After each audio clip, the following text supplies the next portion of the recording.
Hi friends, welcome to Ranjana's creation. இப்போ வந்து Pandian store Meena சொன்ன மாதிரி பாவக்காய் பொரியல் பண்ணி பார்ப்போம்.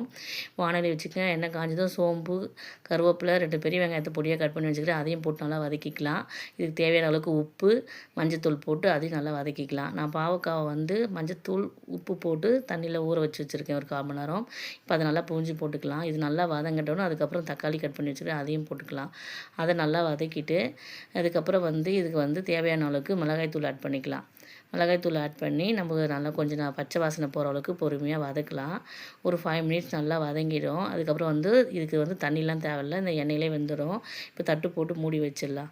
ஒரு 5 மினிட்ஸ் கழித்து திருப்பி திறந்தால் இந்த பாவக்காய் வெந்துடும். இதுக்கு வந்து ஒரு தேங்காய் ஒன்று அரைச்சி ஊற்றலாம். அதாவது தேங்காய் பல்ஸ் மூடில் தான். தேங்காய் கொஞ்சம் சீரகம் போட்டு வதக்கி அரைச்சி இதில் வந்து ஊற்றி விட்ருங்க. இப்போ பாருங்கள், சுவையான பாவக்காய் பொரியல் ரெடி. இதில் கொத்தமல்லி தூவி இறக்கிடலாம். இதை நீங்களும் கண்டிப்பாக உங்கள் வீட்டில் ட்ரை பண்ணுங்கள். நான் ட்ரை பண்ணி பார்த்தேன், கசப்பு அந்த அளவுக்கு இல்லை. கண்டிப்பாக ட்ரை பண்ணுங்கள். ட்ரை பண்ணிவிட்டு ரஞ்சனாஸ் கிரியேஷனுக்கு லைக் பண்ணுங்கள், ஷேர் பண்ணுங்கள், கமெண்ட் பண்ணுங்கள், மறக்காமல் சப்ஸ்கிரைப் பண்ணுங்கள்.